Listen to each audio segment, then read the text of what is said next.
हाथ काट कर रख दूंगा ये नाम समझ आ जाए तो। कितनी दिक्कत होगी पता है राम समझ आ जाए तो। भाई राम राम तो कह लोगे पर राम सा दुख भी सहना होगा। पहली चुनौती ये होगी कि मर्यादा में रहना होगा। आपने 25 दिसंबर को ये कविता अपलोड की राम पर। इस कविता का कोई शीर्षक भी रखा है आपने? जी राम ही रखे हैं। सिर्फ राम? बहुत मुश्किल शीर्षक लगा मुझे इसलिए मैंने राम रख दिया। भाई बात वहां तक फैल गई है कि यहाँ कुछ तो मंगल होने को है कि भरत से भारत हुए राज में सुना है राम जी आने को है। अवधपुरी का उत्सव है, कोई कसर नहीं, सब खूब मनाना, लेकिन मेरे प्रभु है आने वाले, रथ को उनके खूब सजाना। वो द्वापर में कोई राह तके है, मुझे उनको लेने जाना है। चलिए तो फिर मिलते हैं, हमें भी अयोध्या आना है। ये आपका आप YouTube चैनल देख रहे थे, इसका नाम है साइको शायर। ये इस नाम की क्या कहानी है? मैं चाहता हूँ कि ये जो बचपना है मेरी कविताओं का वो बना रहे और लोग मुझे एक पागल के तरीके से देखे, एक समझदार अपनी अपनी दुनिया का पागल।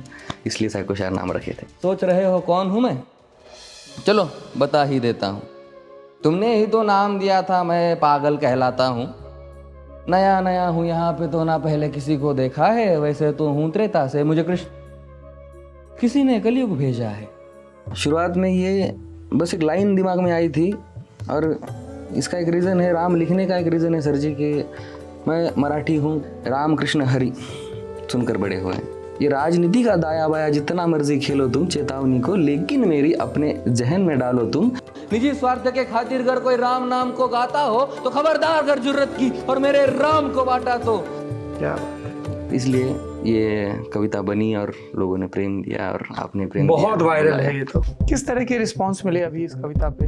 लगभग 90% तो अच्छे ही मिले। कुछ हेट कमेंट्स भी आई, कुछ धमकियाँ, छोटी छोटी धमकियाँ, प्यारी प्यारी धमकियाँ?